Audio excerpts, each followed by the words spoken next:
નથી આવ્યા બે આવ્યા નથી શું પ્રભુ પેલા આવ્યા નથી કોબાવાળા રહેવા દો ક્યાં ગયા બોલો એ બોલાવતા નહીં એ એમના કદાચ એમના સામાયિક પ્રતિક્રમણમાં હોય ને એમના ધ્યાનમાં હોય તો રહેવા દો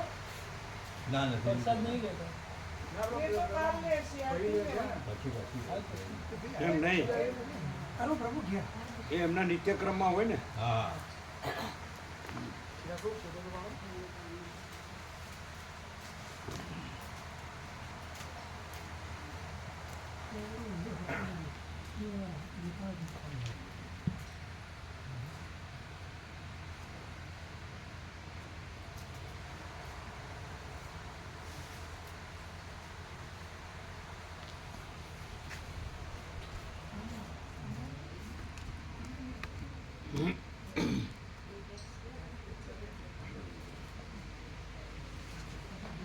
પાછો આજે ઉપવાસ હોય એટલે વધારે શાંતિમાં રહે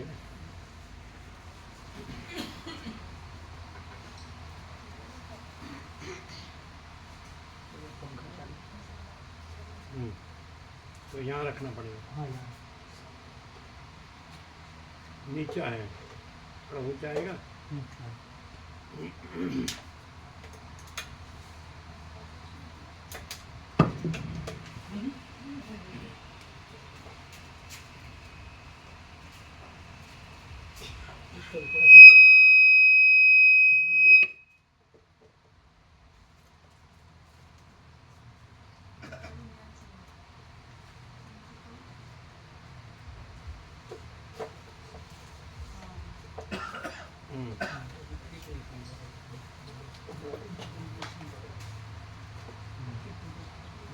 कितना बराबर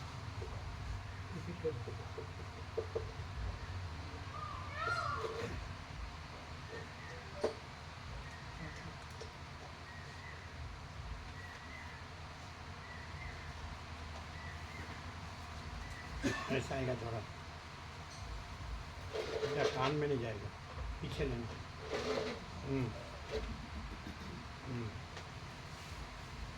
एक पर रखना एक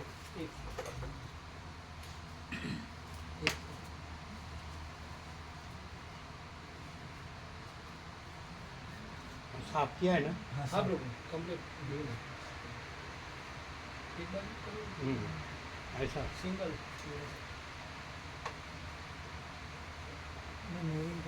नहीं रोटेटिंग लेकिन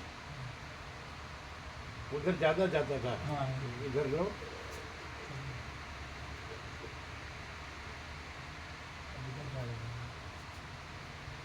हाँ तो सेंटर में रखो ठहरो बराबर है दोनों साइड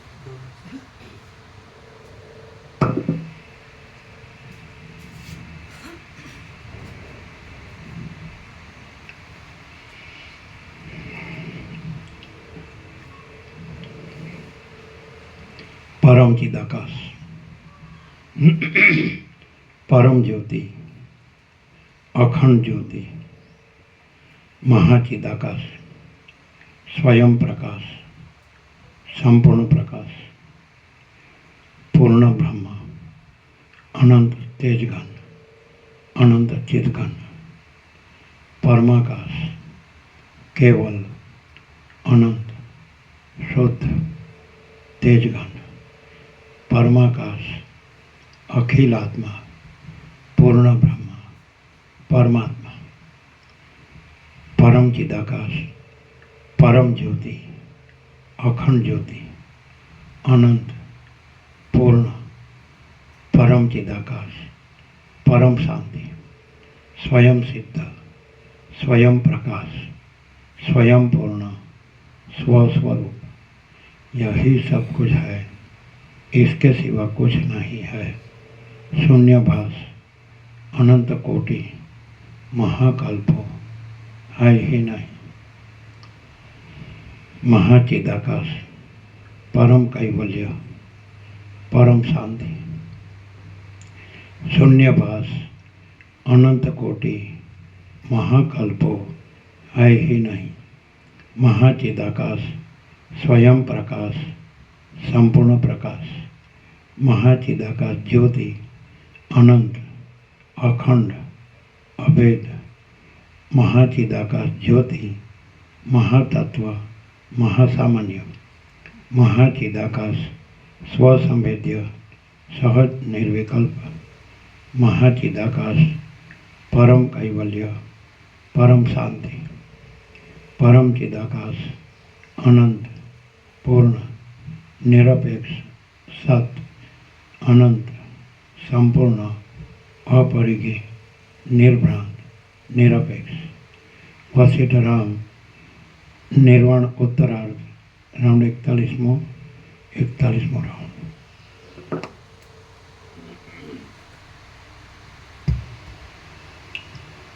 आद्य परब्रह्म सद्गुरुदेव की जय। ओम श्री परमात्मने नमः। सद्ग्रंथों में शिरोमणि श्री योगवासिष्ठ महारामायण निर्वाण प्रकरण उत्तरार्ध सर्ग 85मो पेज नंबर 1396। 1396 सर्ग 85मो। आ 85मा सर्गમાં નૃત્ય કરનારા ચિત્ત શક્તિરૂપ ભૈરવી દેવી શિવને જોઈ સ્નેહને લીધે તેનો સ્પર્શ કરતાં તેના અંગમાં લય થઈ એકરૂપ થઈ જશે એ કહેવામાં આવશે। શિવમાં શક્તિનું મળી જવું। વશિષ્ઠ બોલ્યા, એવી રીતે તે ભૈરવી દેવી પોતાના લાંબા અને ચપળ એવા હાથના સમૂહોથી આકાશને ગાઢા જંગલના જેવું બનાવી દઈ નૃત્ય કરતી હતી। પોતાના સ્વરૂપને ન ઓળખતા નિર્વિકાર ચિત્ત શક્તિ ક્રિયારૂપે નૃત્ય કરતી હતી। સુપડું, કોદાળી, બાણ, શક્તિ, ગદા, તોમર, મુસલ, શિલા, ભાવ, અભાવ, પદાર્થોના સમૂહો, કળાઓ અને કાળનો ક્રમ એ સર્વ તેના આભૂષણ રૂપ હતો। જેમ મનોરાજ્યની કલ્પના જ હૃદયમાં નગરના આકારને ધારણ કરે છે, તેમ ચિત્ત શક્તિ પોતાની અંદર જગતને ધારણ કરી રહી છે। અથવા તો જેમ માનસિક કલ્પના જ નગરના આકારે થઈ રહે છે, તેમ એ ચિત્ત શક્તિ જગતના આકારે થઈ રહેલી છે। જેમ પવનમાં ચલન શક્તિ રહી છે, તેમ શિવની અંદર ચિત્ત શક્તિરૂપ ઈચ્છા રહી છે। જેમ પવનમાંથી ચલન શક્તિ શાંત થતાં તે પોતાના સ્વરૂપમાં જ રહે છે, તેમ ઈચ્છા શાંત થતાં પરમ શિવ પણ પોતાના સ્વરૂપમાં જ સ્થિર રહે છે। જેમ આકાશની અંદર પવનની નિરાકાર ચલન શક્તિ મૂર્તિમાન શબ્દ ઉત્પન્ન કરે છે, તેમ શિવની નિરાકાર ઈચ્છા આ સાકાર જગતને ઉત્પન્ન કરે છે। પરમ વિશાળ આકાશની અંદર નૃત્ય કરનારા એ ચિત્ત શક્તિરૂપ ભૈરવી દેવી કાકતાલીય યોગથી પ્રેમને અધીન થઈ ગયા અને જાણે પાસે રહેલા આવરણકારી વાદળાને ખસેડતા હોય તેમ તેમણે આવરણ શક્તિને ખસેડી નાખી। હવે જેમ સમુદ્રનું જળ પોતાના નાશ માટે વડવાગ્નિનો સ્પર્શ કરે છે, તેમ તેમણે પાસે રહેલા શિવનો સ્પર્શ કર્યો। આમ પરમ કારણરૂપ શિવનો સ્પર્શ માત્ર થતાં તે ચિત્ત શક્તિ ધીરે ધીરે અવ્યક્તપણાને અને સૂક્ષ્મપણાને પ્રાપ્ત થવા લાગી। એ ચિત્ત શક્તિ ભૈરવી દેવી અનંત આકારને છોડી દઈ પ્રથમ માત્ર પર્વત રૂપ થઈ રહી, પછી તે માત્ર નગર રૂપ થઈ રહી અને પછી તે વૃક્ષના જેવા સુંદર રૂપને ધારણ કરી રહી। છેવટ તેણે આકાશના જેવો મહાવિશાળ અને શૂન્ય આકાર ધારણ કર્યો। અંતે જેમ નદીનો પ્રવાહ શાંત થઈ જઈ મહાસમુદ્રમાં એકરૂપ થઈ મળી જાય છે,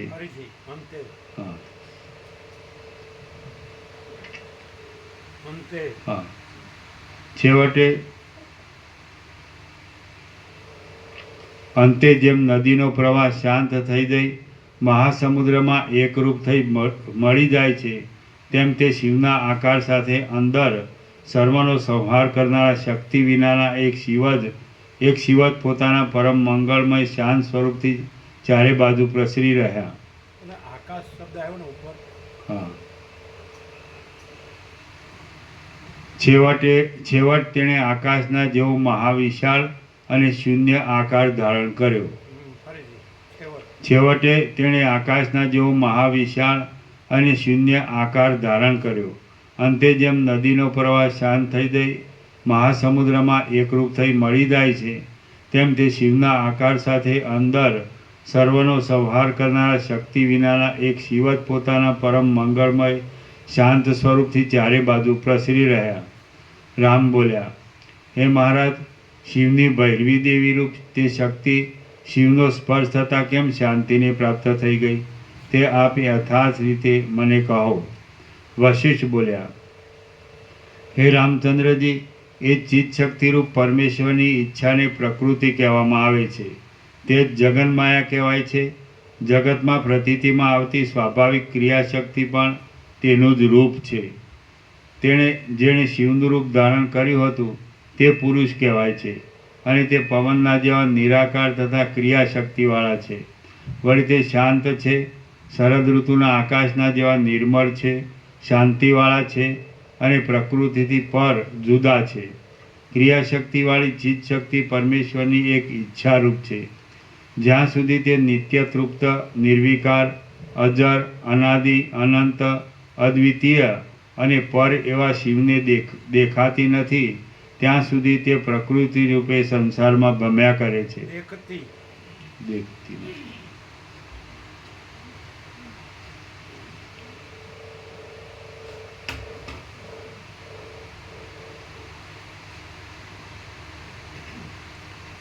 જ્યાં સુધી તે નિત્ય તૃપ્ત, નિર્વિકાર, અજર, અનાદિ, અનંત, અદ્વિતીય અને પર એવા શિવને દેખતી નથી, ત્યાં સુધી તે પ્રકૃતિ રૂપે સંસારમાં ભમ્યા કરે છે અને તેનું સ્વરૂપ કેવળ ભ્રાંતિ માત્ર છે. એ ચિત્ત શક્તિનું મૂળ અધિષ્ઠાન ચિદાકાશ છે. તેથી કાકતાળીય યોગથી શિવનો સ્પર્શ થતાં તે જાણે તન્મય થઈ ગયેલ હોય તેમ પોતાના ભિન્ન સ્વરૂપને મૂકી દઈ તેમાં લીન થઈ જાય છે. જેમ નદીનું રૂપ સમુદ્રમાં મળતા સમુદ્ર સાથે એકતાને પ્રાપ્ત થઈ જાય છે, તેમ પ્રકૃતિને પુરુષોનો સ્પર્શ થતાં તે પોતાના પ્રકૃતિ ભાવને છોડી દે છે.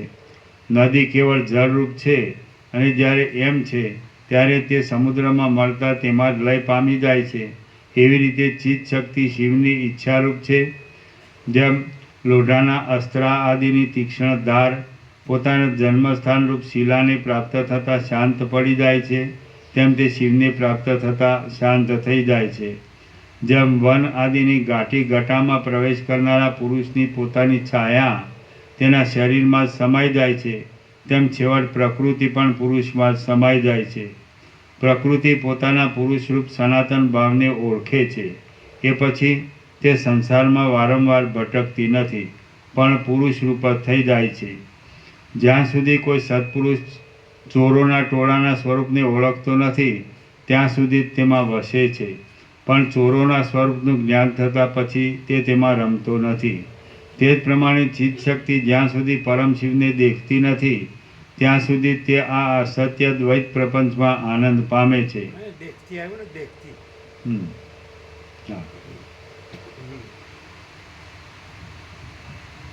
તે જ પ્રમાણે ચિત્ત શક્તિ જ્યાં સુધી પરમ શિવને દેખતી નથી, ત્યાં સુધી તે આ અસત્ય દ્વૈત પ્રપંચમાં આનંદ પામે છે અને ભમ્યા કરે છે. પણ પરમ શિવનું દર્શન થતાં તરત જ તે તન્મય થઈ જાય છે. શિવ શક્તિની પાસે જે કાંઈ નિરતિશય આનંદરૂપ તત્વ રહેલું છે તે પરમ પદરૂપ છે. નદી જેમ સમુદ્રમાં મળતા સમુદ્રરૂપ થઈ જાય છે, તેમ તે ચિત્ત શક્તિ એ પરમ પદને પામતા ચિદરૂપ શિવરૂપ થઈ જાય છે. જ્યાં સુધી ચિત્ત શક્તિ પરમ શિવને દેખતી નથી, ત્યાં સુધી તે મોહને અધીન થઈને અનેક સૃષ્ટિ પરંપરામાં અને અનેક જન્મ પરંપરામાં ભમતી રહે છે. પણ તેને પરમ શિવનું દર્શન થાય છે એટલે ભમરી જેમ મધને મજબૂતપણે વળગી રહે છે, તેમ તે પરમ શિવને દ્રઢપણાથી વળગી રહે છે, તેમાં જ લીન થઈ જાય છે. હે રામચંદ્રજી, જન્મરૂપ, મરણરૂપ અને મોહરૂપ એવા સર્વ દુઃખો નિરંતર જેનું સ્વરૂપ ઓળખતા નાશ પામી જાય છે, તે આત્મતત્વને પ્રાપ્ત થયા પછી કોણ તેનો ત્યાગ કરે? હે રામચંદ્રજી, જન્મરૂપ, મરણરૂપ અને મોહરૂપ એવા સર્વ દુઃખો નિરંતર જેનું સ્વરૂપ ઓળખતા નાશ પામી જાય છે, તે આત્મતત્વને પ્રાપ્ત થયા પછી કોણ તેનો ત્યાગ કરે? રસાયણ પ્રાપ્ત કરીને તેનો અનુભવ કર્યા પછી કોણ તેને છોડી દે? શ્રી યોગ વાસિષ્ઠ મહારામાયણમાં નિર્વાણ પ્રકરણના ઉત્તરાર્ધનો પ્રકૃતિ પુરુષ ક્રમ વર્ણન નામનો સર્ગ 85મો સમાપ્ત. સર્ગ 86મો. આ 86મા સર્ગમાં બ્રહ્માંડને ગળી દેનારા રુદ્રના દેહનો સૂક્ષ્મપણાને લીધે શિલામાં ચિદાકાશની અંદર લય થઈ જશે એમ વર્ણન આવશે. તે જ પ્રમાણે બીજા પ્રદેશોમાં પણ બ્રહ્મા સૃષ્ટિની વિચિત્રતા દેખાયા વિશે કહેવામાં આવશે. આ 86મા સર્ગમાં બ્રહ્માંડને ગળી જનારા રુદ્રના દેહનો સૂક્ષ્મપણાને લીધે શિલામાં ચિદાકાશની અંદર લય થઈ જશે એમ વર્ણન આવશે. તે જ પ્રમાણે બીજા પ્રદેશોમાં પણ બ્રહ્મા સૃષ્ટિની વિચિત્રતા દેખાયા વિશે કહેવામાં આવશે. રુદ્રના દેહનો ચિદાકાશમાં લય. બ્રહ્માની સૃષ્ટિ.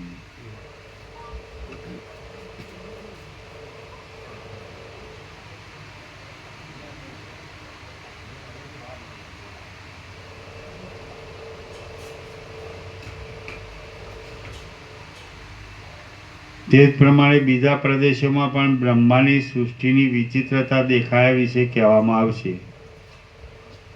રુદ્રના દેહનો ચિદાકાશમાં લય. વશિષ્ઠ બોલ્યા, હે રામચંદ્રજી, મહાકાશની અંદર રહેલા રુદ્ર કેવી રીતે દેહમાં ભ્રાંતિને છોડી દઈ શાંત થઈ જાય છે તે તમે સાંભળો. તે સમયે એ રુદ્ર, ભૈરવ અને ઉપરના તથા નીચેના જગતના બે ખંડ જાણે ચિત્રમાં આલેખેલા હોય તેમ ચેષ્ટા વગરના અને જળ જેવા થઈ રહેલા મારા જોવામાં આવ્યા. પછી એક મુહૂર્ત માત્રમાં તે રુદ્ર આકાશની અંદર જેમ સૂર્યરૂપ દ્રષ્ટિ વડે પૃથ્વીને અને આકાશને જુએ તેમ જગતના બંને નીચે ઉપરના ખંડને જોવા લાગ્યા.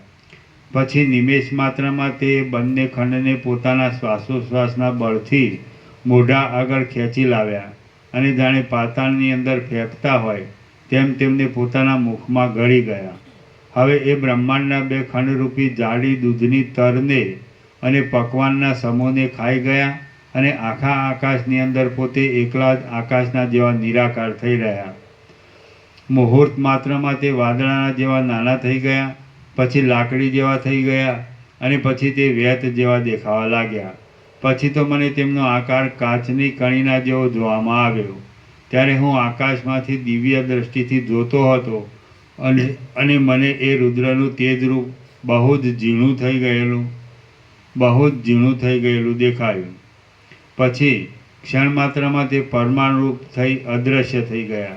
એમ એ રુદ્ર ક્રમે કરી શરદ ઋતુના વાદળાના કડાકાની પેઠે શાંતિને પ્રાપ્ત થઈ ગયા.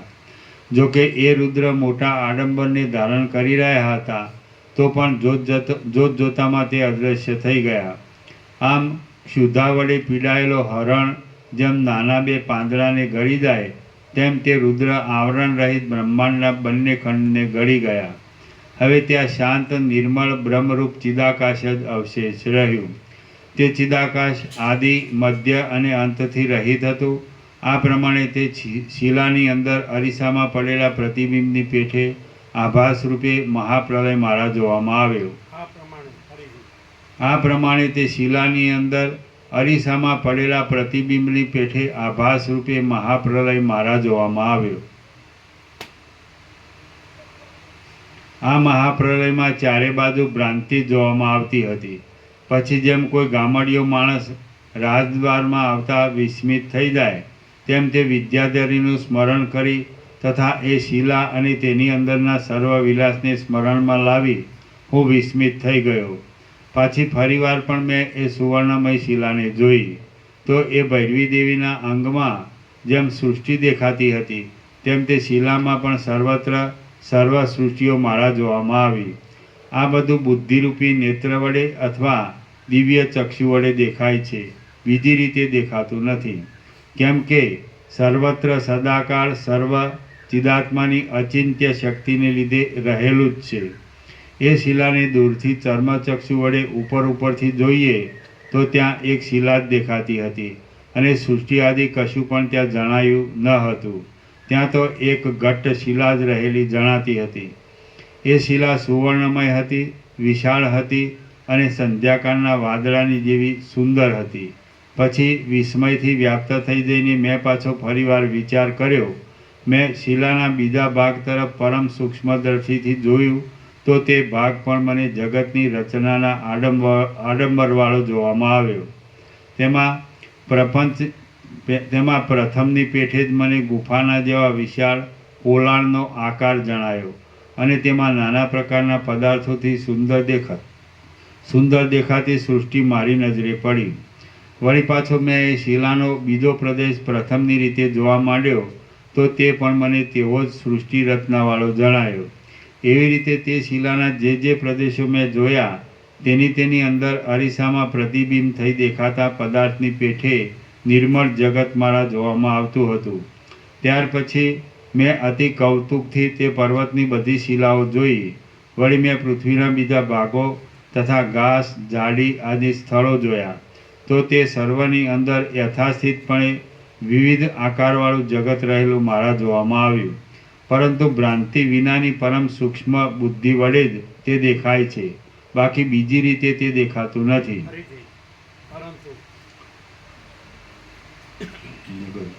પરંતુ ભ્રાંતિ વિનાની પરમ સૂક્ષ્મ બુદ્ધિ વડે તે દેખાય છે, બાકી બીજી રીતે તે દેખાતું નથી. તેમાં કોઈક સ્થળે તો પહેલી સૃષ્ટિનો આરંભ થયેલો દેખાતો હતો અને પ્રજાપતિઓની ઉત્પત્તિ થતી જણાતી હતી. કોઈક ઠેકાણે નક્ષત્રો, ચંદ્ર, સૂર્ય, દિવસ, રાત્રિ, ઋતુઓ અને વર્ષોની કલ્પના થતી હતી. કોઈક જગ્યાએ પૃથ્વીની પીઠ ઉપર માણસોની વસ્તી પેદા થતી દેખાતી હતી. કોઈ એક ઠેકાણે તો સગરના પુત્રોથી નહીં ખોદી શકાયેલી મહાભયંકર 4 સમુદ્રરૂપી ખાઈ નજરે પડતી હતી. કોઈક સ્થળે દેવતાઓની સૃષ્ટિ ન થતાં કેવળ દૈત્યોની સૃષ્ટિ પેદા થતી હતી. કોઈક ઠેકાણે કાંઈક સત્યયુગના આચારવાળા સજ્જન પ્રાણીઓ દેખાતા હતા અને કોઈક ઠેકાણે કાંઈક કળિયુગના આચારવાળા દુર્જન પ્રાણીઓ નજરે પડતા હતા. કોઈક જગ્યાએ અનેક નગરોના સમૂહમાં દૈત્યોનો કાંઈ સંગ્રામ થતો રહેવાથી અંદર દાખલ થઈ શકાય તેવું ન હતું. કોઈક ઠેકાણે તો મોટા પર્વતોના સમૂહથી એક તલભાર જમીન પણ ખાલી ન હતી. કોઈક જગ્યાએ તો કશી સૃષ્ટિ જ પેદા થઈ ન હતી, પણ માત્ર એક બ્રહ્મા જ દેખાતા હતા. કોઈ સ્થળે તે જરા મરણ વિનાના મનુષ્યોવાળું ભૂતળ દેખાતું હતું. કોઈક ઠેકાણે ચંદ્રમા ઉત્પન્ન જ ન થવાથી ચંદ્રમારૂપી ભૂષણ વિનાના મસ્તકવાળા શિવજીનું દર્શન થતું હતું. કોઈક સ્થળે તો ક્ષીરસાગરનું મથન થયું નહોતું, તેથી અમૃતનો લાભ ન થતાં મૃત્યુ ધર્મવાળા દેવતાઓથી સર્વ ભરપૂર દેખાતું હતું. ત્યાં અમૃત, અશ્વ, ઉચ્ચૈશ્રવા નામનો ઘોડો, ત્યાં અમૃત, અશ્વ, ઐરાવત, ધન્વંતરી, કામધેનુ, લક્ષ્મી તથા કાળકૂટની ઉત્પત્તિ ન હતી. કોઈક ઠેકાણે શુક્રાચાર્યની મૃત સંજીવની વિદ્યામાં વિઘ્ન નાખવા દેવતાઓનો સમૂહ ઉત્કંઠિત થયેલો દેખાતો હતો અને કોઈક જગ્યાએ કાંઈક ઉદ્દેશને લીધે દીતિના ગર્ભમાં અવયવોને નિકંદન કરી નાખવામાં તૈયાર થઈ ગયેલો ઇન્દ્ર નજરે પડતો હતો. કોઈક સ્થળે તો ધર્મની પરિપૂર્ણ સ્થિતિને લીધે સર્વ મનુષ્યોનો સમૂહ પોતાની મેળે જ બ્રહ્મ વર્ચસથી દેદીપ્યમાન જણાતો હતો. કોઈક ઠેકાણે પ્રથમની રચનાના ક્રમના કરતાં કાંઈક જુદી જ જાતની રચનાના ક્રમવાળા પદાર્થોની સ્થિતિ દેખાતી હતી. કોઈ જગ્યાએ અપૂર્વ વેદશાસ્ત્રના અર્થ અને અપૂર્વ આચાર વિચાર નજરે પડતા હતા અને કોઈ ઠેકાણે જાણે પ્રલયકાળને લીધે શોક પામી જવાથી કશું પણ હોય જ નહીં એમ જણાતું હતું. કોઈક જગ્યાએ દૈત્યોના સમૂહો દેવ મંદિરને તોડી પાડતા હતા. કોઈક ઠેકાણે દેવતાઓના બગીચામાં ગંધર્વો અને કિન્નરો ગાયન કરતા હતા. કોઈક જગ્યાએ દેવતાઓની અને દૈત્યોની સલાહનો કાંઈક આરંભ થયેલો જણાતો હતો. એવી રીતે ભૂત, ભવિષ્ય અને વર્તમાન એ ત્રણેય કાળના જગતોનો આડંબર મેં મોટા મોટા જગતના સમૂહ રૂપે દેખાતા સબલ બ્રહ્મની અંદર જોયો. તેમાં એક ઠેકાણે પ્રલયકાળના યોગથી શોક પામેલા પુષ્કરાવર્ત નામના મેઘોનો ગડગડાટ સંભળાતો હતો. વળી એક ઠેકાણે પ્રાણીઓનો સમુદાય કશી પીડા ન હોવાને લીધે શાંત સ્થિતિમાં રહેલો જણાતો હતો.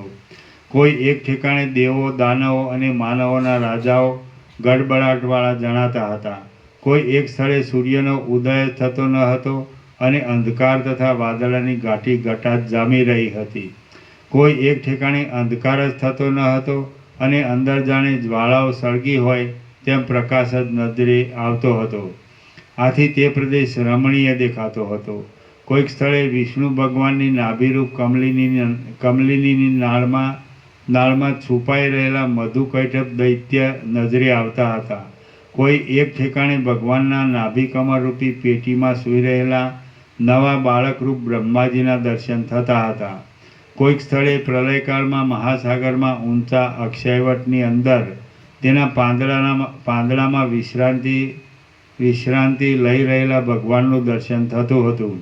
કોઈક ઠેકાણે પ્રલયકાળની રાત્રિને લીધે પ્રકાશ વગરના ઘાટા અંધકારથી સર્વ આકુર થયેલું દેખાતું હતું. કોઈક સ્થળે શિલાના ગર્ભના જેવું એક રસ અવકાશ વિનાનું સુષુપ્તિ અવસ્થાવાળાના જેવા આકારને ધારણ કરી રહેલું જાણી ન શકાય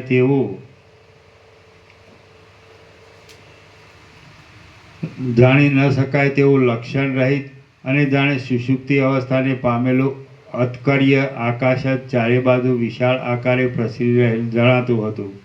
કોઈક ઠેકાણે તો પાંખોના આધારે રહી શકનારા પર્વતોરૂપી કાગડાઓ વડે આકાશ વ્યાકુળ થઈ રહેલું દેખાતું હતું. કોઈક ઠેકાણે વજ્રના સંઘર્ષથી વિખરાઈ જતા પર્વતોનો પ્રકાશ દેખાતો હતો. કોઈક ઠેકાણે મર્યાદાને ઓળંગી ગયેલા મદોન્મત સમુદ્રો પૃથ્વીને અને પર્વતોને ઘસડી જતા હતા. કોઈક સ્થળે ત્રિપુરાસુર, વૃત્રાસુર, અંધકાસુર અને બલિરાજાનું યુદ્ધ જામી રહ્યું હતું. કોઈ ઠેકાણે મદોન્મત દિગ્ગજો વડે પૃથ્વી કંપતી હતી. કોઈક સ્થળે પ્રલયકાળને લીધે પૃથ્વી શેષનાગના મસ્તક ઉપર આળોડતી હતી. તો કોઈ સ્થળે બાળવયના રામચંદ્રજી રાવણરૂપી રાક્ષસનો વધ કરતા દેખાતા હતા. કોઈક ઠેકાણે રાવણરૂપી રાક્ષસ રામચંદ્રને છેતરી લઈ સીતાજીનું હરણ કરતો જણાતો હતો. કોઈક સ્થળે પૃથ્વી ઉપર પગને ધારણ કરી રહેલા અને મેરુ પર્વતના શિખર ઉપર મસ્તક રાખી રહેલા કાળનેમી દૈત્યે આકાશને દબાવ્યું હતું. કોઈક ઠેકાણે દેવતાઓને નસાડી મૂકી નિરંતર દૈત્યો સર્વનું પાલન કરતા જણાતા હતા અને કોઈક ઠેકાણે દૈત્યોને નસાડી મૂકી દેવતાઓ સર્વનું પાલન કરતા હતા. કોઈક સ્થળે અર્જુન વડે યુક્ત અને પોતાના મનુષ્યોનું રક્ષણ કરી રહેલા કૃષ્ણ ભગવાન અને પાંડવો કૌરવો ભારતના યુદ્ધમાં અનેક અક્ષણહિનીનો સંહાર કરતા જણાતા હતા. રામ બોલ્યા, હે મહારાજ, આપ જે કહો છો કે હું પૂર્વે થયો હતો તે શી રીતે થયો હતો અને કદાચિત થયો હોઉં તો પણ આવા જ આકારથી થયો હતો કે કોઈ બીજા આકારથી તે આપ મને કહો. વશિષ્ઠ બોલ્યા, હે રામચંદ્રજી, ગડા તથા કોઠી આદિમાં પુરાતા અડદ જેમ ભરાતા અને ઠલવાતા રહે છે તેમ જગતના સર્વ પદાર્થો તે જ ક્રમથી અથવા બીજા ક્રમથી જન્મ મરણને પ્રાપ્ત થતા જ રહે છે. કેટલાક સર્વક્રમમાં સમાન હોય છે, કેટલાક તેના એ જ આકારથી પાછા થાય છે, કેટલાક બીજા જ આકારથી પાછા ઉત્પન્ન થાય છે અને કેટલાક સમુદ્રના તરંગની પેઠે એકબીજાના જેવા દેખાય છે. તમે ફરીવાર તેના તે જ અવતરેલા છો. હું પણ ફરીવાર તેનો તે જ અવતરેલો છું અને આ બીજા મનુષ્યો પણ ફરીવાર તેના તે જ અવતરેલા છે. તત્વદ્રષ્ટિથી જોઈએ તો કોઈ દિવસ કશું ઉત્પન્ન જ થતું નથી, કેમ કે પરબ્રહ્મની અંદર બીજા જુદા જુદા પદાર્થો કે આ સર્વ દ્રશ્ય સંભવતું જ નથી. હવે માયા દ્રષ્ટિથી જોતા સમુદ્રમાં ઉત્પન્ન થતા તરંગો તેના તે જ છે કે બીજા એમ નિર્ણય થઈ શકતો નથી. તે જ પ્રમાણે સંસાર સાગરમાં ભમ્યા કરતા પ્રાણીઓ પણ તેના તે જ છે કે બીજા એનો કશો નિર્ણય થઈ શકે તેમ નથી. આ સંસારમાં ભ્રાંતિને લીધે અનંત પ્રાણીઓ જન્મ મરણને પ્રાપ્ત થતા રહે છે. કેટલાક પાછા તેના તે ઉત્પન્ન થાય છે, કેટલાક બીજા રૂપે ઉત્પન્ન થાય છે, કેટલાક સમ વિષમ ભાવનાવાળા દેખાય છે, કેટલાક તેવા જ રૂપે આવૃત્તિને પ્રાપ્ત થતા રહે છે અને કેટલાક બીજા રૂપે આવૃત્તિને પ્રાપ્ત થતા દેખાય છે. સર્વ પ્રાણીઓ જગતરૂપી સમુદ્રના બિંદુઓના સમૂહરૂપ છે. તેમાંના કેટલાક જીવો સદાકાળ એ જ પ્રકારના ધન, વય, બંધુ, વિદ્યા, કર્મ, જ્ઞાન અને ચેષ્ટાવાળા વારંવાર ઉત્પન્ન થતા રહે છે. કેટલાક જીવો પ્રથમ જન્મના ધન, વય વગેરેના કરતાં અર્ધ સ્થિતિવાળા થાય છે અને કેટલાકમાં પૂર્વજન્મની સ્થિતિનો ચોથો ભાગ દેખાય છે. વળી કેટલાક બીજા જીવો તેમના ધન, વય વગેરેથી વિલક્ષણ અથવા વિરુદ્ધ ધન, વય વગેરેવાળા હોય છે. કેટલાક જીવો પરસ્પર ધન, વય વગેરેમાં સમાનતાવાળા હોય છે. કેટલાક જીવો કાળયોગે એકબીજાથી વિલક્ષણતાવાળા થઈ જાય છે, કેટલાક કાળયોગે સમાનતાવાળા થઈ જાય છે અને કેટલાક જીવો નિરંતર કાળયોગથી ફેરફારવાળા થતા રહે છે. એ જીવો રાગદ્વેષાદિ દોષો વડે આકુળ એવી વિચિત્ર ધર્મ અધર્મ સંબંધી ચેષ્ટાને લીધે કાળે કરીને નાના પ્રકારના દેહોને ધારણ કરે છે. તેઓ જાણે બીજી સ્થિતિવાળા હોય તેમ નરકાદિ નીચ લોકમાં અને સ્વર્ગાદિ ઉપરના લોકમાં ભમતા રહે છે. આ રીતે દેહના સંબંધથી ખેદને પ્રાપ્ત થનારા અને જુદા જુદા રૂપે દેખવામાં આવતા અગણિત પ્રાણીરૂપી જળો આ ચપળ સંસારરૂપી સાગરને વિશે ચકરીઓના કુંડાળાની પેઠે વહે જાય છે. તેઓ એકબીજાથી વિરુદ્ધ સ્વરૂપવાળા છે કે સમાન સ્વરૂપવાળા છે અને તે તેના તે જ છે કે બીજા છે તેનો બરાબર નિર્ણય કરવાને કોણ સમર્થ થઈ શકે? શ્રી યોગવાસિષ્ઠ મહારામાયણમાં નિર્વાણ પ્રકરણના ઉત્તરાર્ધનો જગદ ન્યાયનત્વ વર્ણન નામનો સર્ગ 86મો સમાપ્ત. જગદ નાન્યત્વ વર્ણન નામનો સર્ગ 86મો સમાપ્ત. નાન્યત્વ સર્ગ 87મો. આ 87મા સર્ગમાં વશિષ્ઠજી પોતાના દેહ વિશે વિશ્વની કલ્પના કરશે અને પોતાના સ્વયંભૂપણા વિશે પણ વર્ણન કરશે. પોતાના દેહમાં વિશ્વની કલ્પના. વશિષ્ઠ બોલ્યા, હવે હું ચિદાકાશ રૂપે સર્વત્ર વ્યાપ્ત થઈ રહ્યો હતો અને અનંત તથા નિર્વિકાર રૂપે સર્વત્ર રહ્યો હતો. મેં મારા શરીરની અંદરના કોઈ એક ભાગમાં ચિત્ત સ્થિર રાખી જોયું તો જેમ ક્ષેત્રમાં વાવેલા બીજ ઉપર પાણી પડતા તે અંકુરિત થઈ જાય છે તેમ તેમાં પણ તેની અંદર રહેલી સૃષ્ટિ અંકુરિત થઈ ગયેલી મારા જોવામાં આવી.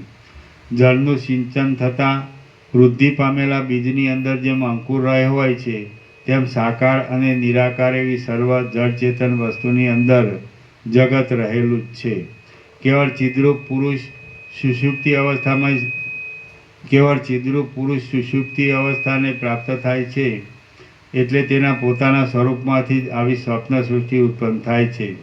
પછી સ્વપ્ન અવસ્થાની નિવૃત્તિ થાય છે એટલે એ ચિદાકાશમાંથી જાગ્રત પ્રપંચ ખડો થઈ જાય છે.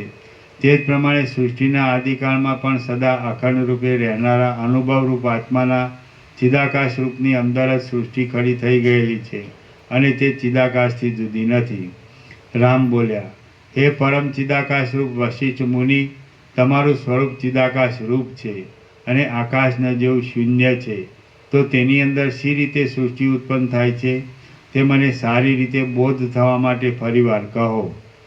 વશિષ્ઠ બોલ્યા, હે રામચંદ્રજી, જે હું કહું તે તમે સાંભળો.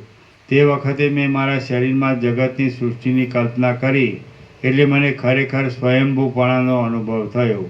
એ અનુભવ સ્વપ્નનગરની પેઠે મિથ્યા છતાં સત્ય જેવો જણાતો હતો. હું ચિદાકાશ રૂપે સર્વત્ર વ્યાપ્ત થઈ રહ્યો હતો. મેં શિલા આદિને વિશે સૃષ્ટિનો તથા મહાપ્રલય આદિનો આડંબર જોયો અને મારા પોતાના શરીરના એક ભાગમાં સૃષ્ટિ જોવાની ઈચ્છાથી મેં ચિદાત્માને પ્રવર્તાવ્યો. જે વખતે એ નિર્મળ ચિદાત્માનો એ ભાગમાં પ્રસાર થયો તે જ વખતે તેમાં આકાશના જેવું કંઈક મારા જોવામાં આવ્યું. હે રામચંદ્રજી, જેમ નિદ્રાથી સ્વપ્ન આવતા તમને તેમાં જાગ્રતપણાનો કે બીજા સ્વપ્નનો અનુભવ થાય છે, પણ તેનો આધાર કે અધિષ્ઠાન તમારો પોતાનો આત્મા જ જણાય છે, તેમ જો કે તે સમયે મને આકાશનો અનુભવ થયો હતો, પણ તેનો આધાર કે અધિષ્ઠાન ચિદાકાશ જ મને જણાતું હતું. એમ તમે સમજો. પ્રથમ તો દિશાઓને પોતામાં આરોપનારું આકાશ ચિત્ત શક્તિ વડે ચિત્તરૂપ થઈ જાય છે. પછી તેમાંથી અહંકાર પેદા થાય છે અને તે જ નિશ્ચય રૂપે ગાંઠાપણાને પ્રાપ્ત થઈ બુદ્ધિ કહેવાય છે. પછી તે બુદ્ધિ સંકલ્પ વિકલ્પ આદિ રૂપે ગાંઠાપણાને પામતા મન કહેવાય છે. હવે તે મન શબ્દ તન્માત્રાને અને બીજી પણ સ્પર્શ તન્માત્રા વગેરે તન્માત્રાઓને કલ્પી લે છે અને તે સ્થૂળતાને પ્રાપ્ત થતાં 5 ઇન્દ્રિયો રૂપ બને છે. એવી રીતે ઇન્દ્રિયોનો સમુદાય ઉદય પામે છે. જેમ સુષુપ્તિ અવસ્થામાંથી સ્વપ્ન અવસ્થામાં જનારા જીવને સ્વપ્ન સૃષ્ટિ ખડી થઈ જાય છે અને તે સુખ દુઃખ પેદા કરે છે, તેમ સૃષ્ટિના આદિકાળમાં નિર્વિકાર એવા ચિદાત્માને ક્ષણવારમાં જગતરૂપી દ્રશ્ય ઘાટે રૂપે ઉદય પામે છે અને તે સુખ દુઃખ પેદા કરે છે. આ અનંત દ્રશ્યજાળની પ્રતીતિ સર્વને એક સરખા કાળ સુધી ભાષ્યા કરે છે. તેમાં કેટલાક તેની ઉત્પત્તિ વિશે વર્ણન કરે છે અને કેટલાક તે વિશેનું વર્ણન કરતા નથી. આ પ્રમાણે રમણીય એવા એક પરમાણુ જેવડા ભાગમાં પણ બ્રહ્માંડ રૂપે પ્રસરી રહેલા ચિદાત્માનો મને અનુભવ થયો. બાકી વસ્તુતઃ જોઈએ તો એ સર્વ નિર્મળ ચિદાકાશ રૂપ હતું. આકાશની અંદર જેમ સ્વભાવે જ નિરંતર પવન વાયા કરે છે, તેમ સ્વભાવે જ મન પણ સર્વ ઠેકાણે પોતાના શરીરને કલ્પી લે છે. સર્વના પરમ કારણરૂપ એવી હિરણ્યગર્ભના મનની કલ્પના શક્તિ પ્રથમ જે પદાર્થનું જેવું રૂપ કલ્પાઈ ગયું હોય છે તેને તે પોતે પણ ઘણો યત્ન કરવા છતાં પણ ફેરવી શકતા નથી. તો પછી બીજાથી તો તે નિયમો કેમ ફરી શકે? હું ચેતનપણાને લીધે અપરિચ્છિન્ન છું અને ચિત્તે કરેલી પરિચ્છિન્નપણાની કલ્પનામાં જોડાઈ જતાં હું અણુરૂપ થઈ ગયો. પછી ચિદાત્માના પ્રતિબિંબને લીધે મને નાના તેજના કણના જેવા તેજોમય લિંગ શરીરની સ્ફૂર્તિ થઈ અને તે પછી તેની જ ભાવના કરતાં જાણે હું સ્થૂળ દેહરૂપ બની ગયો હોઉં તેમ મને જણાયું. પછી હું કાંઈક રૂપ આદિ વિષયનો અનુભવ કરું એવો મારા સૂક્ષ્મ જીવાત્મામાં જરાક વિચાર આવ્યો. એટલે મેં તે વિષયમાં પ્રવૃત્તિ કરી અને મને તેની ગ્રાહક ઇન્દ્રિયો તથા વિષયો વગેરેનો અનુભવ થયો. હે રામચંદ્રજી, તેમના જે નામો છે તેમાંથી જે મુખ્ય નામોની તમારા જેવા સુગ્ન પુરુષોએ કલ્પના કરી છે તે વિશે હું કહું છું તે તમે સાંભળો. જે રંધ્ર વડે મેં જોવાની પ્રવૃત્તિ કરી તે ચક્ષુ કહેવાય છે. જે કાંઈ જોવાનું હોય તે રૂપ દ્રશ્ય કહેવાય છે અને તે બંનેના સંયોગનું જે ફળ તે દર્શન કહેવાય છે.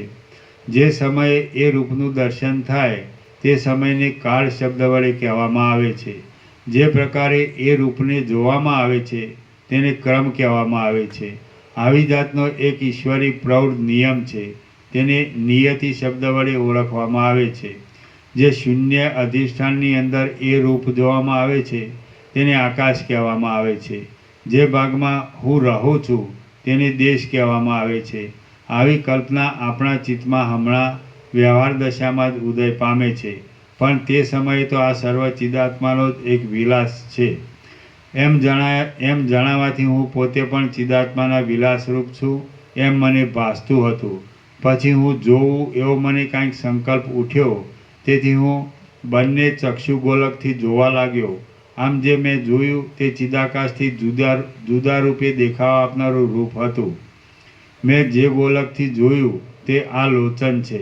પછી હું કાંઈ સાંભળું એવા સંકલ્પની મને સ્ફૂર્તિ થઈ, એટલે ફૂંકેલા શંખના જેવો ઝંકારનો શબ્દ મારા સાંભળવામાં આવ્યો અને એ શબ્દ આકાશનો સ્વાભાવિક ગુણ છે.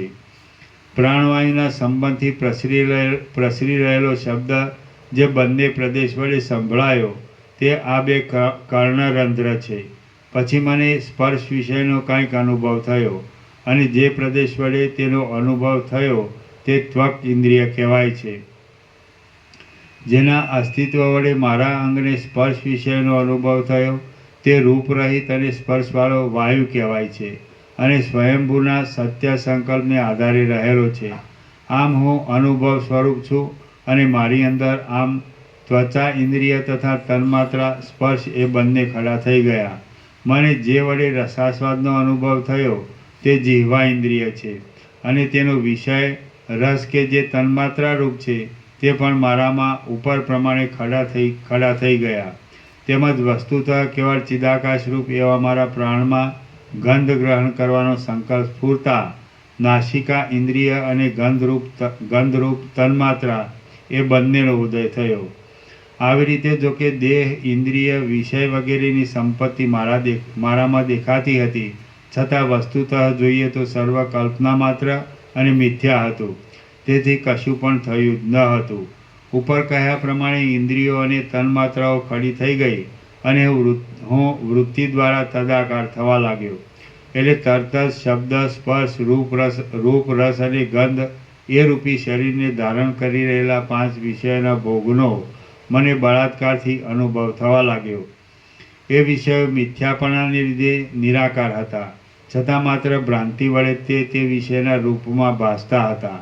ઇન્દ્રિયો તથા વિષયો વગેરેના સમૂહમાં અભિમાન બંધાવાથી હું અમુક રૂપે છું એવી જે ભાવના મારામાં ખડી થઈ ગઈ તેને જ તમારા જેવા વિવેકી પુરુષો અહંકાર નામથી કહે છે. એ અહંકાર નિશ્ચય રૂપે ઘાટાપણાને પ્રાપ્ત થાય છે ત્યારે તે બુદ્ધિ નામથી ઓળખાય છે. તે બુદ્ધિ પાછી ઘાટાપણાને પ્રાપ્ત થાય છે એટલે મન નામથી ઓળખાય છે.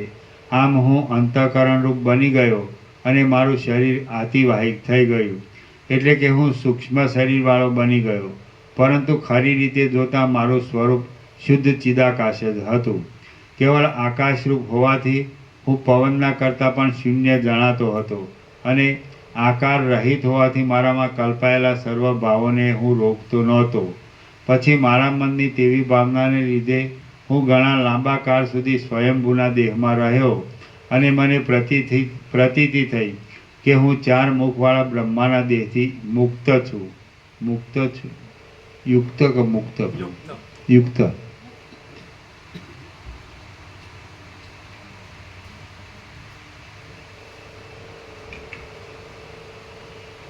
પછી મારા મનની તેવી ભાવનાને લીધે હું ઘણા લાંબા કાળ સુધી સ્વયંભૂના દેહમાં રહ્યો, અને મને પ્રતીતિ થઈ કે હું 4 મુખવાળા બ્રહ્માના દેહથી યુક્ત છું. પછી જેમ કોઈ શૂન્ય સ્થળમાં સૂતેલો પુરુષ સ્વપ્નમાં ઉડી આકાશમાં ફરતા શબ્દ કરે, તેમ એ પ્રતીતિ વડે મેં શબ્દનો ઉચ્ચાર કરવાની પ્રવૃત્તિ કરી. પ્રથમ તો મેં બાળકની પેઠે ઓમ તેટલા શબ્દનો ઉચ્ચાર કર્યો, અને તે જગતમાં ઓમકાર નામથી પ્રસિદ્ધ થયો. ત્યાર પછી હું સ્વપ્નનગરની પેઠે જે કાંઈ બોલ્યો તે વાણી રૂપે જગતમાં પ્રસિદ્ધિને પ્રાપ્ત થયું એમ તમે સમજો. આ પ્રમાણે હું પોતે સૃષ્ટિના કર્તા તથા જગતગુરુ એવા બ્રહ્મારૂપ બની ગયો, અને એ મનોમય સ્વયંભૂના દેહ વડે મેં સૃષ્ટિઓને કલ્પી લીધી. આમ હું બ્રહ્મારૂપે ઉત્પન્ન થયેલો જણાયો, પરંતુ ખરી રીતે જોઈએ તો હું કશારૂપે ઉત્પન્ન થયો ન હતો. મેં તે સમયે મારા સ્થૂળ દેહરૂપે સર્વ બ્રહ્માંડને જોયું, અને બ્રહ્માંડથી કશું પણ મને બહાર દેખાતું નહોતું. ખરું જોઈએ તો જગત મારા મનના એક વિલાસરૂપ હતું, અને તેની અંદર કશું પણ થયું જ ન હતું. માત્ર શૂન્ય ચિદાકાશ જ સર્વત્ર પ્રસરી રહ્યું હતું. એવી રીતે આ સર્વ સૃષ્ટિ શૂન્ય ચિદાકાશ રૂપ જ છે, અને તેની અંદર પૃથ્વી આદિ પદાર્થોનું જરા પણ અસ્તિત્વ નથી જ. ચિદાકાશની અંદર ભ્રાંતિથી જ જગતરૂપી જાજવાના જળની પ્રતીતિ થાય છે, બાકી કાંઈ પણ ચિદાકાશથી બહાર નથી. તેમ બાહ્ય પ્રદેશમાં જે કાંઈ જુદું નજરે દેખાય છે તે પણ નથી. કેવળ ચિદાકાશ જ વિવર્ત રૂપે અનેક રૂપે ભ્રાંતિને યોગ્ય પ્રતીતિમાં આવે છે. નિર્જળ પ્રદેશમાં જળ હોતું જ નથી, છતાં મૃગ આદિ પ્રાણીઓનો જીવાત્મા અંદર તૃષાથી તાપ પામીને સંભ્રમમાં પડી જાય છે, અને જાજવાના જળરૂપે નિર્મૂળ ભ્રાંતિને દેખે છે. એવી રીતે બ્રહ્મની અંદર જગત છે જ નહીં, તો પણ જીવાત્મા અજ્ઞાનના આવરણને લીધે ભ્રાંતિ પામે છે, અને આ જગતરૂપી નિર્મૂળ બ્રહ્મને દેખે છે. સંકલ્પ વડે ખડા થઈ ગયેલા મનોરાજ્યની પેઠે અને સ્વપ્નનગરની પેઠે આ જગત અસત્ય છતાં હૃદયની અંદર ખડું થઈ રહ્યું છે. પડખે સૂતેલા મનુષ્યને આવેલું સ્વપ્ન તેના ચિત્તમાં પ્રવેશ કર્યા વિના નહીં જેવું લાગે છે, પણ યોગ આદિ દ્વારા તેના ચિત્તમાં પ્રવેશ કરવામાં આવે તો તે અનુભવમાં આવે છે. તે જ પ્રમાણે અધિષ્ઠાન ચૈતન્યરૂપી શિલામાં રહેલું જગત પણ તેમાં જો પ્રવેશ કરાય તો જ અનુભવમાં આવે છે. બીજી રીતે તે અરીસામાં પ્રતિબિંબ થયેલા પદાર્થના આકારની પેઠે દેખાતું હોય તો પણ અસત્ય જ છે. જોકે આધિભૌતિકપણારૂપી નેત્રથી તેને જોવામાં આવે તો એ જગત વગેરે કશું પણ દેખાતું નથી. એકમાત્ર લોકાલોક પર્વત જ જોવામાં આવે છે. પણ જો એ સૃષ્ટિને જ્ઞાન દ્રષ્ટિ વડે આતિવાહિક દેહથી યોગ દ્વારા જોવામાં આવે છે તો એ સૃષ્ટિ પરમાત્મા રૂપ જ જણાય છે. તત્વદ્રષ્ટિ વડે જોતા સર્વ ઠેકાણે સૃષ્ટિ દેખાતી જ નથી, પરંતુ તેના અધિષ્ઠાનરૂપ બ્રહ્મ જ અનુભવમાં આવે છે. બાકી ચર્મચક્ષુ વડે જોવા જઈએ તો તત્વનો કશો પણ યથાર્થ અનુભવ થતો નથી, પણ ભ્રાંતિ જ નજરે આવે છે. યોગ અને તત્વદર્શીવાળી શુદ્ધ બુદ્ધિ જે કાંઈ જોઈ શકે છે તે મહાદેવ 3 નેત્ર વડે કે ઇન્દ્ર સહસ્ત્ર નેત્રો વડે પણ જોઈ શકતા નથી. યોગ અને તત્વદર્શીવાળી શુદ્ધ બુદ્ધિ જે કાંઈ જોઈ શકે છે તે મહાદેવ 3 નેત્ર વડે કે ઇન્દ્ર સહસ્ત્ર નેત્રો વડે પણ જોઈ શકતા નથી. જેમ આકાશ અનેક સૃષ્ટિઓ વડે વીંટાયેલું છે તેમ પૃથ્વી પણ અનેક સૃષ્ટિઓ વડે વ્યાપ્ત છે. આવી જ્યારે મને બુદ્ધિ ઉત્પન્ન થઈ ત્યારે હું ધ્યાનપરાયણ થઈ ગયો અને પૃથ્વીની દાળના વડે યુક્ત થઈ ગયો. જેમ કોઈ ચક્રવર્તી રાજા પોતાના દેહમાંથી અહંકારને નહીં છોડતા આખા ભૂમંડળમાં મમતાને ધારણ કરે છે, તેમ ચિદાકાશરૂપ મેં બ્રહ્મમાંથી અહંભાવને ન છોડતા પૃથ્વીની દાળના બાંધી અને અહંકારને જોડી દઈને પૃથ્વીના રૂપને ધારણ કર્યું. આમ પૃથ્વીની ધારણા કરીને મેં પૃથ્વીના અભિમાનની જીવની અંદર પ્રવેશ કર્યો. અભિમાની હા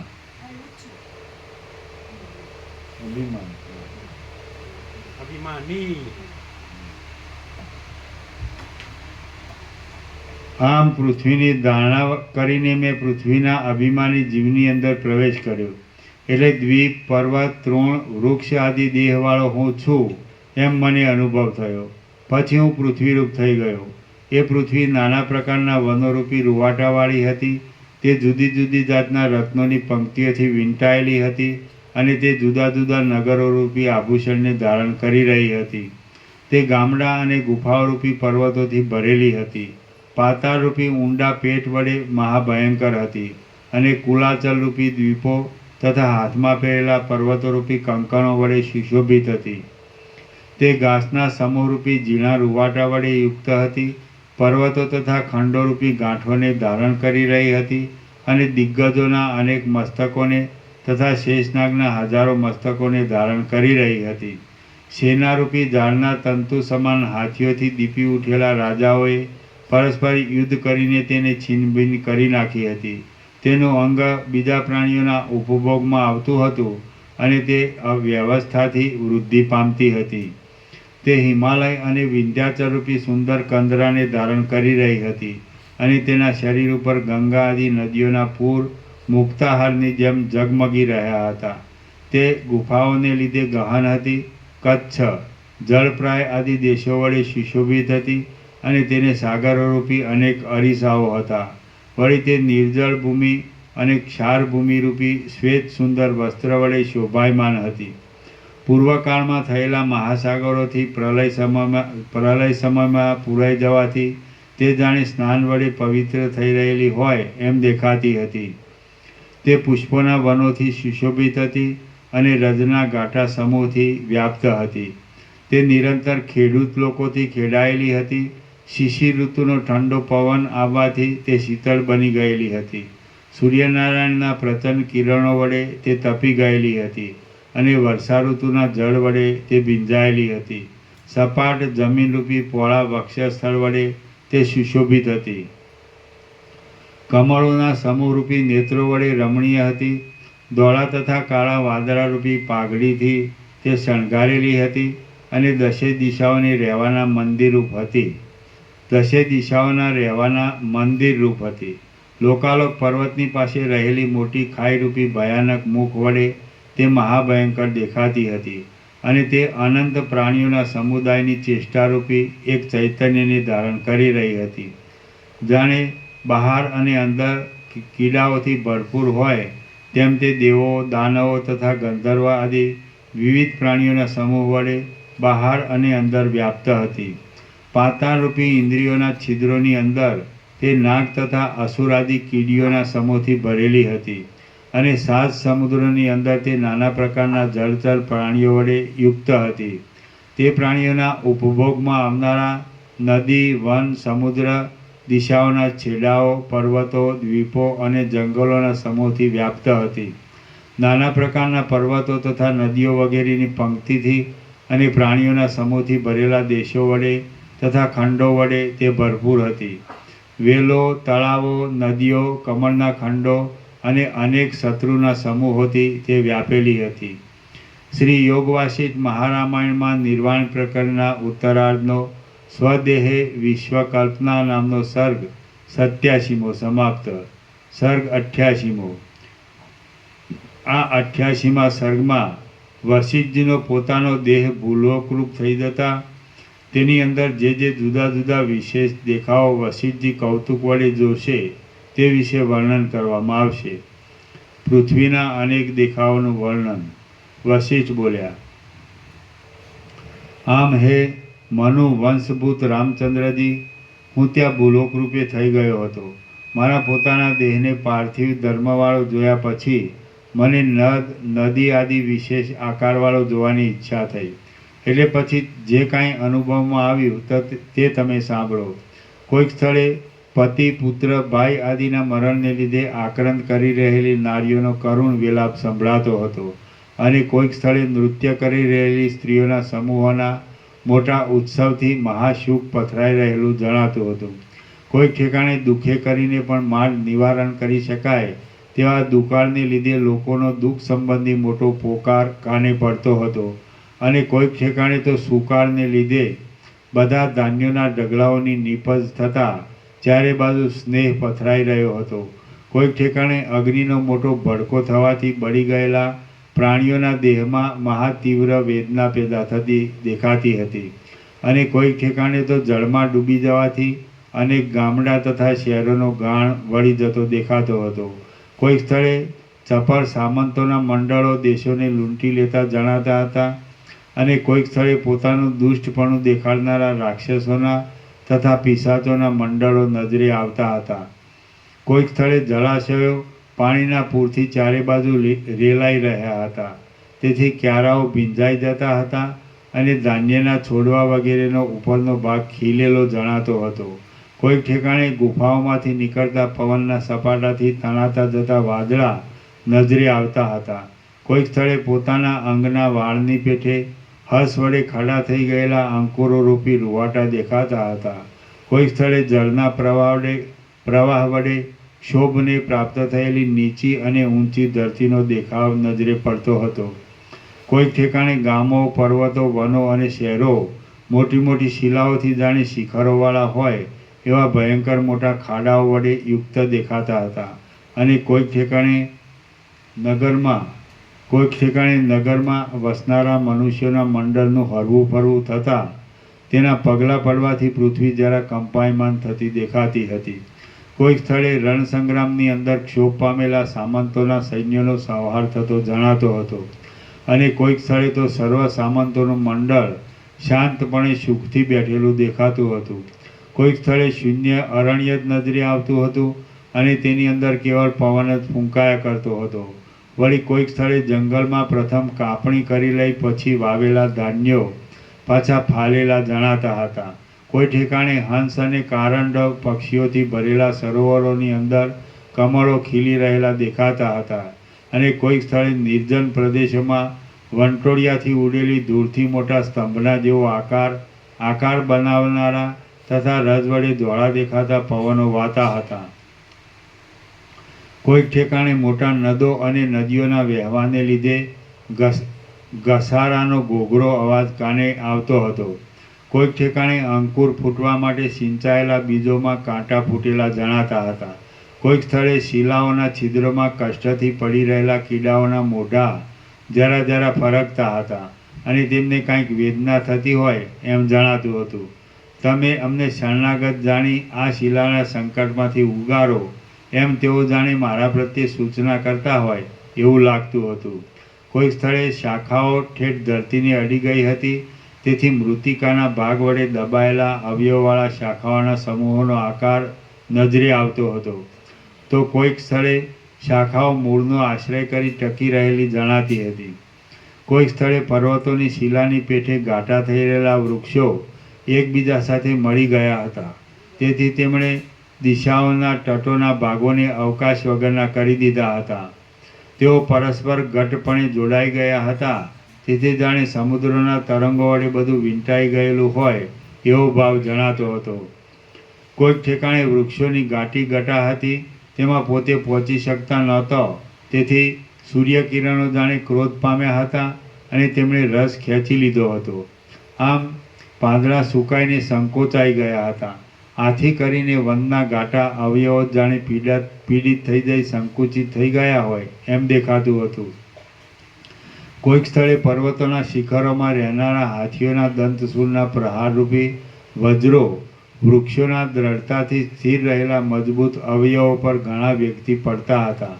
કોઈક ઠેકાણે તો આંખો મીંચી રહેલા અને સમાધિના આનંદ વડે શરીરના રૂવાડા ખડા થઈ જતા આનંદને બહાર પ્રગટાવી રહેલા સમાધિની પુરુષોનું અતિ સૂક્ષ્મ એવા પરમ તત્વના અનુભવને બતાવનારું રૂવાડારૂપી અપૂર્વ અંકુરનું ખડા થઈ રહેવું મારા જોવામાં આવ્યું. કોઈ ઠેકાણે તો આંખો મીંચી રહેલા અને સમાધિના આનંદ વડે શરીરોના રૂવાડા ખડા થઈ જતા આનંદને બહાર પ્રગટાવી રહેલા સમાધિની પુરુષોનું અતિ સૂક્ષ્મ એવા પરમ તત્વના અનુભવને બતાવનારું રૂવાડારૂપી અપૂર્વ અંકુરનું ખડા થઈ રહેવું મારા જોવામાં આવ્યું. કોઈક ઠેકાણે ધરતી માખીઓ તથા લીખોના સમૂહોના અને મચ્છરોના નિવાસરૂપ મલિન વસ્ત્રોના જેવી મેલી હતી. કોઈક સ્થળે નાની ભીંતો આડે આવવાથી અને ભમરાના ડંખથી હાથીઓ કોપી ઉઠતા હતા અને પોતાના દંતશૂળથી લીલા વડે હળની પેઠે પર્વતોના શિખરોને ખોદી નાખતા હતા. કોઈક સ્થળે ટાઢથી ફાટેલા અંગવાળા પ્રાણીઓની જર્જર થઈ રહેલી ત્વચામાં જાણે ચારે બાજુ શીત વ્યાપ્ત થઈ રહ્યું હોય તેમ પથરાઈ રહ્યું હતું અને એ શીતને લીધે પાણી પણ પથરાના જેવું જામી ગયું હતું. કોઈક ઠેકાણે પ્રચંડ પવન જ ફૂંકાયા કરતો હતો. કોઈક સ્થળે પ્રાણીઓના ચીરાઈ ગયેલા કોમળ અંગોમાં કીડાઓનો સમૂહ ખદબદ થતો દેખાતો હતો. કોઈક સ્થળે વૃક્ષોના થડ આદિ અંગો ઉત્પન્ન થતા દેખાતા હતા અને ક્યાંક તેનું મૂળ જ નજરે પડતું હતું. વળી કોઈક ઠેકાણે પ્રાણીઓ જળમાં સ્નાન કરતા દેખાતા હતા. કોઈક સ્થળે ધીરે ધીરે બીજની અંદર દાખલ થનારા જળ વડે આનંદ ઉપજાવનારી અને બહાર ફૂટેલા તથા નમી રહેલા અંકુરો રૂપે અનેક રૂવાડા વડે ધરતીને સુશોભિત કરનારી જળની વૃષ્ટિ થતી દેખાતી હતી. મંદ શીતળ પવનથી કંપિત થયેલી કોમળ કમલિનીના પત્રોરૂપી બિછાના વડે તળાવો મારા અંગને વિશ્રામ આપતા હતા અને જાણે મને નિરતિશય આનંદ ઉપજાવતા હોય એમ લાગતું હતું. શ્રી યોગવાસિષ્ઠ મહારામાયણમાં નિર્વાણ પ્રકરણના ઉત્તરાર્ધનો ભૂમંડળગત વિશેષ વર્ણન નામનો સર્ગ 88મો સમાપ્ત. ઓમ ઓમ ઓમ. 1407.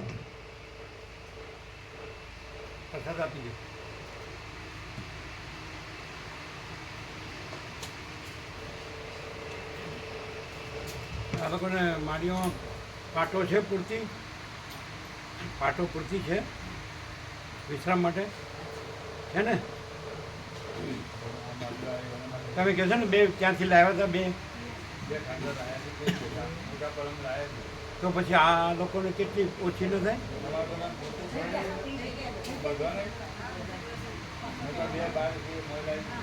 શું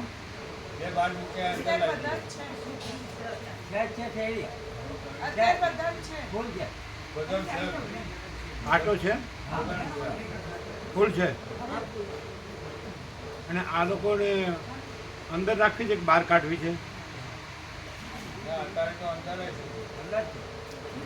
અંદર અંદર ચાલે એવું છે ને? તમે કહો છો ને ગરમી લાગે એટલે બધા બહાર કાઢે છે.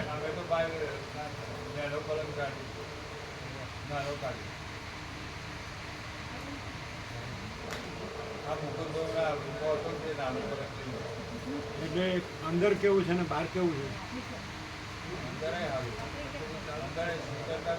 શીતળતા છે ને એટલે અંદર ચાલો. તમારે ત્યાં બરાબર છે ને?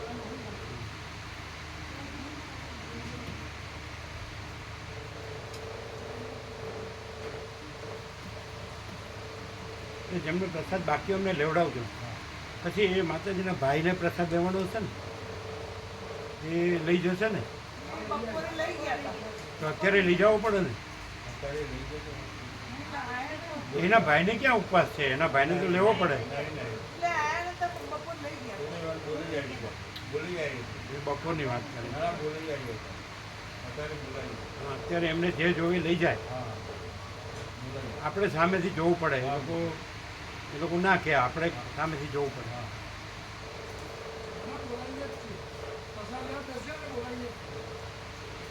તો અત્યારનું ક્યાં એમના ભાઈએ ક્યાં લીધો?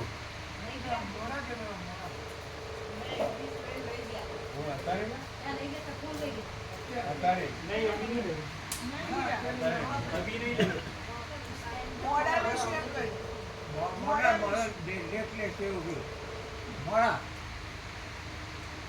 સંભળાતું નથી. અત્યારે એમને બાકી હશે ને?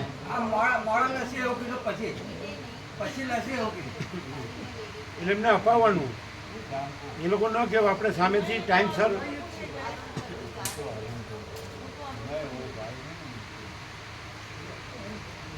પછી એ લોકો જે લેતા હોય એ જ આપવાનું, ન લેતા હોય નહીં આપવાનું.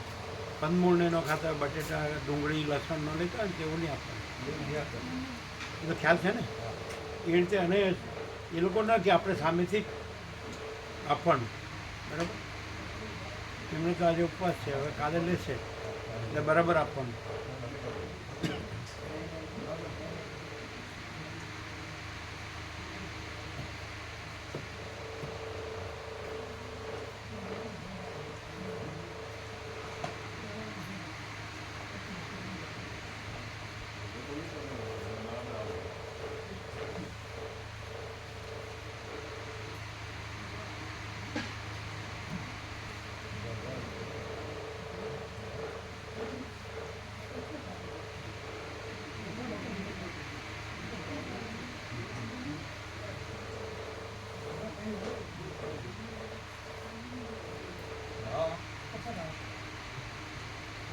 કોણ છે?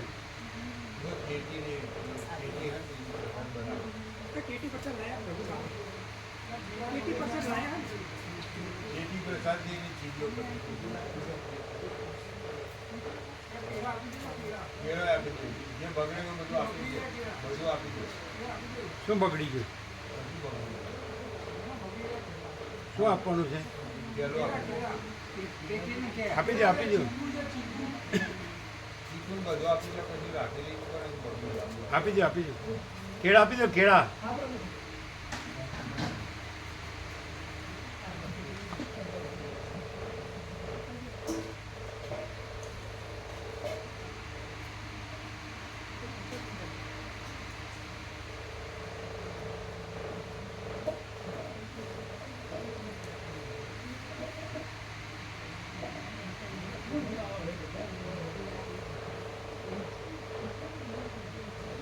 બધાને પાથરવાનું ને ઓઢવાનું બધું છે ને? છે, પૂરતું છે ને બધું?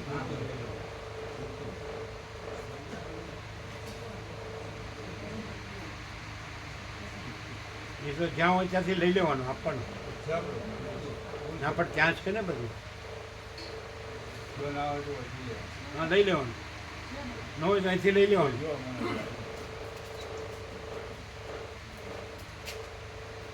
પેલા બે લીલા કેળા છે, કાઢ નાખો.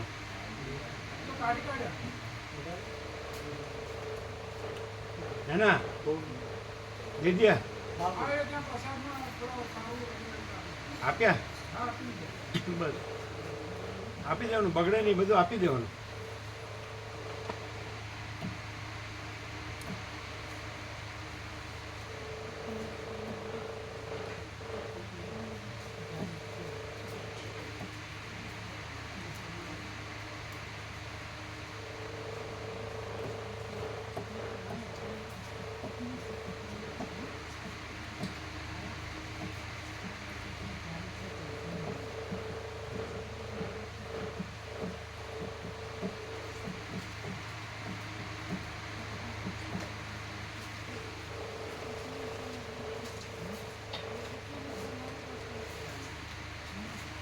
ये फैन भी अंदर ले लेंगे हाँ, तो ठीक है।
પહેલાં લઈ લેજો બધા પ્રસાદ કે પછી લેશે? 7 જણા લઈ લઈએ ચાલો. બાકીના હવે લેશે. ફૂલ બને છે ને?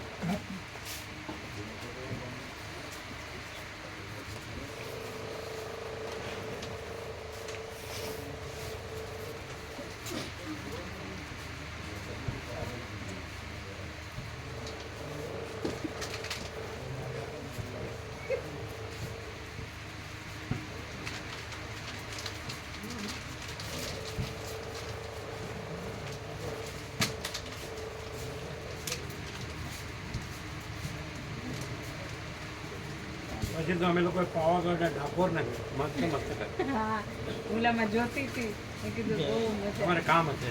કામ હતું.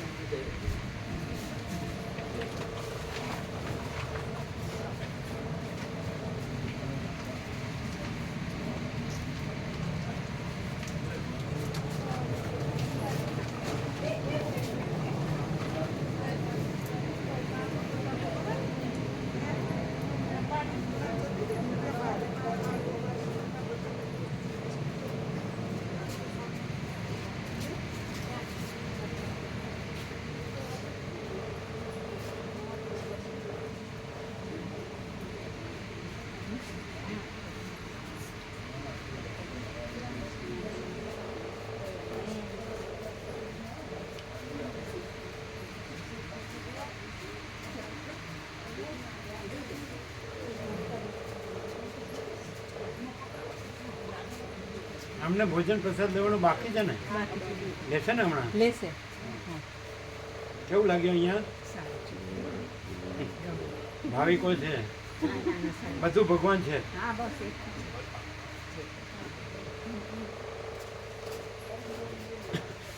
હા હા હમણાં લઈ લો. અને સાંજે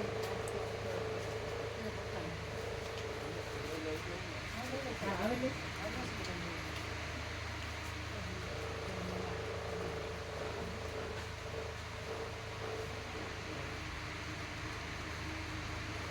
થેન્ક યુ વિજય પ્રભુ.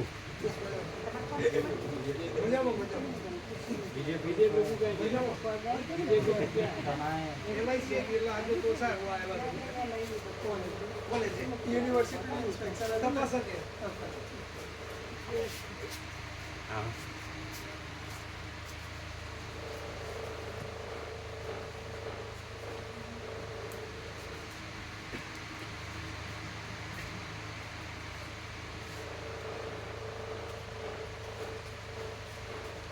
લઈ લીધું.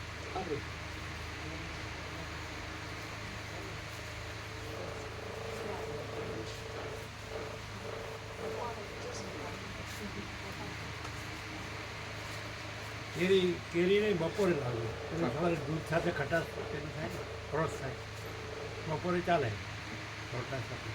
બરાબર?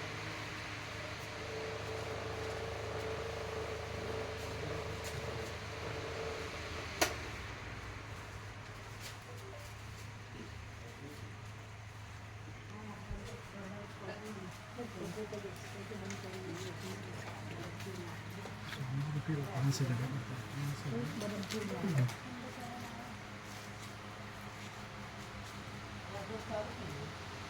તો કહું આપણને ખબર નહીં રહ્યા ને ખાસ એ તો આ સુશીલ પ્રભુનો નિયમ ખબર નથી કશી આ બધું ખંખેરી લેજો એમાં જીવડા હોય ને